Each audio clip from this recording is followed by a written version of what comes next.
The pitchfork's coming out, boys. Ladies and gentlemen, the 2023 Honda Civic Type R, the FL5.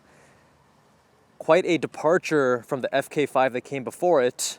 Love it or hate it, I think that this styling is quite handsome, quite mature, quite elegant, especially for a Honda Civic, the most hardcore variant.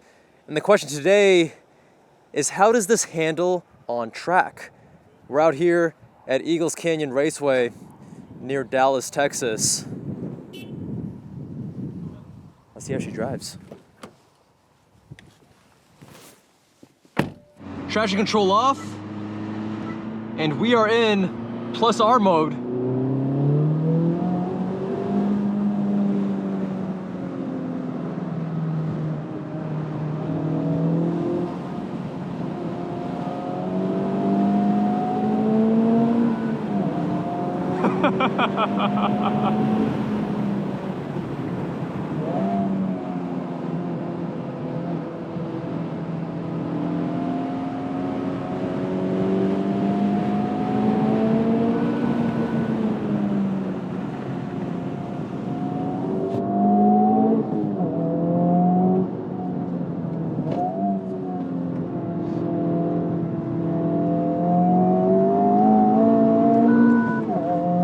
Now we're getting a good amount of torque here when we're putting the power down, pedal to the metal, which you're gonna expect in a front wheel drive vehicle. Now, of course, Honda's done a great job dialing it out and minimizing it with their very advanced front end. Even though it's McPherson strut, they have some pretty advanced suspension geometry, but you can't get around the fact that it's those front wheels that are powering, and therefore you do get some torque steer.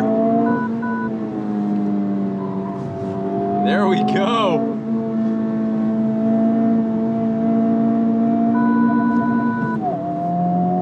That shift sound is pretty hilarious.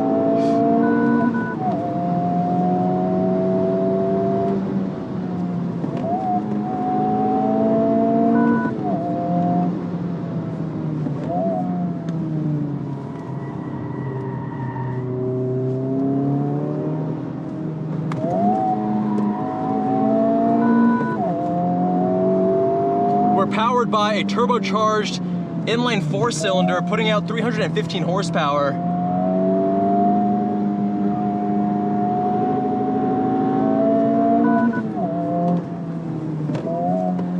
Gotta love the inputs.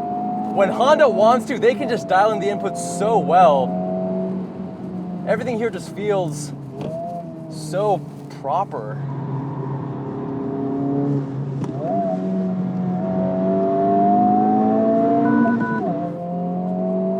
The gear shift is nice, and I mean, it's not quite Honda S2000 or NSX, but for a front-wheel drive vehicle with the cable linkages, it feels quite strong.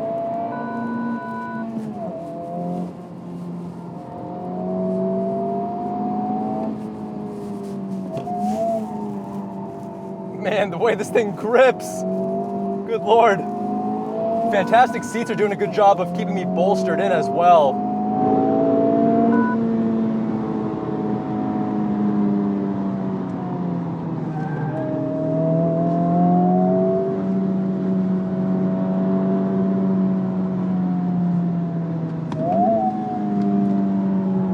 Great throttle response, makes heel toe and rev matching pretty easy.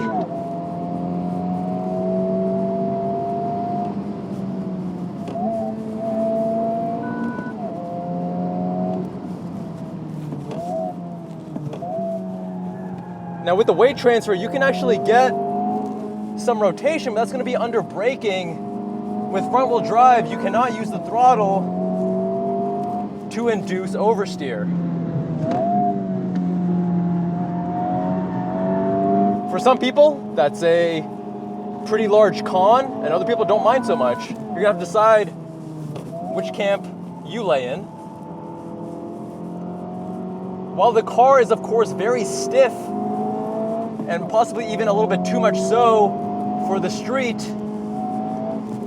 it feels very well dialed in on track.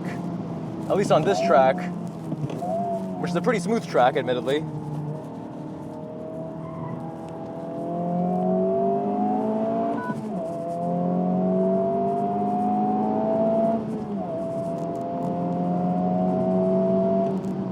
Wow, truly what a pleasure driving this car on track. The interior in the Civic Type R is a pleasure to be in. It is definitely punching well above its weight class. Nice interior material qualities. Love the honeycomb texture here. The red and black I think is super on point. The seats, of course, some of the most supportive and comfortable seats you can find anywhere. But here's the thing. And a lot of you guys are not gonna like this. I'm trying to keep it honest, unfiltered. My opinion, my impression, as impressive as this car is, at the end of the day, you can't get over the fact that it's a front-wheel drive, front-engine vehicle. And there are inherent limitations to that. Does that mean it can't be fun on track? Absolutely not. It definitely is not only very capable performance-wise, but also very fun to drive on track. But when you get a FF platform, there are certain things you just can't really work around. Things like the fact that you have torque steer, especially when you're putting down 315 horsepower, 310 pound-feet of torque, more so than any Civic before it. Yeah, you're gonna have some torque steer. And I definitely felt that. And as someone who has a bias, right, we all have biases, as someone who has a bias towards really enjoying steering feel, it kind of gets to me a little bit. It takes a little bit more away from that driver engagement and experience and fun and communicating with the car as you approach the limit when you have torque steer. You can't use the throttle to induce oversteer with a FF platform as well. You can always lift off and get rotation there, and we did that on track several times. But overall, I love the styling, I love the interior quality, I love the way it drives, I love the inputs, but there's just those inherent deficiencies, or inherent, I should say, characteristics of a front-wheel drive platform that you can't get around. And depending on who you are, that may or may not bother you. But again, based on my preferences and based on my biases, and you guys have to keep that in mind whenever you watch any reviewer, we all have biases. It's all gonna color our perception and how we think of a car.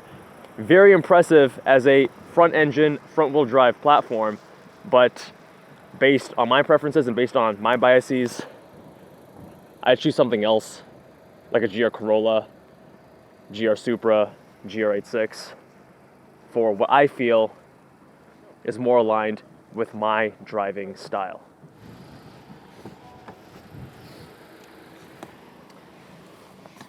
I'm sure I'm gonna get a lot of hate for saying that, but I'm trying to be honest with you guys with my impressions. That's what this car review channel is all about, just being real, unfiltered, authentic with you all. And again, overall, the car is very impressive.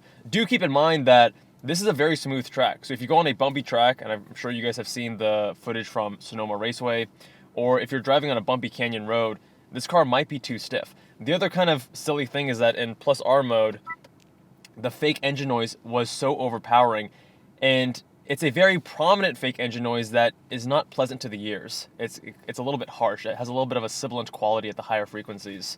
You might be able to disable that. I'm not quite sure how. But overall, a very fun, proficient, and capable vehicle, as long as you're aware of what comes with an FF platform. Thank you all so much for watching. Subscribe if you haven't already. Much love, my friends, and I'll see you guys in that next one. Watch me get canceled because of a Type R review.